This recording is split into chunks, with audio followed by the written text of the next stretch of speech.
বাংলাদেশ অনূর্ধ্ব-20 নারী ফুটবল দলের ঐতিহাসিক অর্জন, দেশে ফিরল বীর যোদ্ধারা। এএফসি অনূর্ধ্ব-20 নারী এশিয়ান কাপ বাছাইয়ের দুর্দান্ত পারফরমেন্স দেখিয়ে প্রথমবারের মতো মূল পর্বে জায়গা করে নিয়েছে বাংলাদেশের অনূর্ধ্ব-20 নারী ফুটবল দল।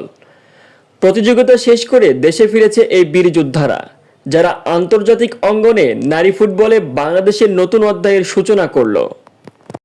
বাংলাদেশ তাদের বাছাই অভিযানে শুরুটা করে দারুণভাবে। প্রথম ম্যাচে লাওসকে 3-1 গোলে হারিয়ে আত্মবিশ্বাসী সূচনা করে তারা। এরপর দ্বিতীয় ম্যাচে তিমুর লেস্তের জালে হানা দেয় গোলের ঝড়। 8-0 গোলে বড় জয় পায় লাল সবুজের মেয়েরা। তৃতীয় ও শেষ ম্যাচে দুইবারের চ্যাম্পিয়ন দক্ষিণ কোরিয়ার মুখোমুখি হয় বাংলাদেশ। ম্যাচের 15 মিনিটে কৃষ্ণা রানীর গোলে এগিয়ে যায় বাংলাদেশ। প্রথমার্ধে শেষ হয় 1-1 সমতায়। তবে দ্বিতীয়ার্ধে শক্তিশালী কোরিয়া 6টি গোল করে ম্যাচটিকে 6-1 ব্যবধানে জিতে নেয়।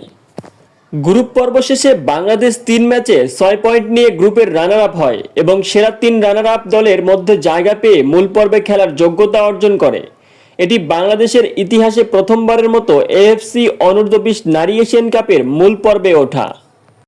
টুর্নামেন্ট শেষে মঙ্গলবার বিকেলে হযরত শাহজালাল আন্তর্জাতিক বিমানবন্দরে অবতরণ করে দলটি।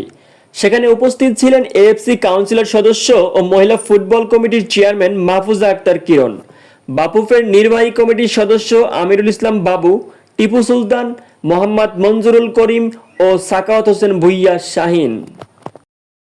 2026 সালের এশিয়ান কাপের মূল পর্ব অনুষ্ঠিত হবে থাইল্যান্ডে 1 থেকে 18 এপ্রিল পর্যন্ত। বাফুফে কর্তৃপক্ষ জানিয়েছে, আন্তর্জাতিক প্রস্তুতি ম্যাচ এবং উন্নত প্রশিক্ষণ সুবিধা দিয়ে দলকে আরও শক্তিশালী করার পরিকল্পনা রয়েছে।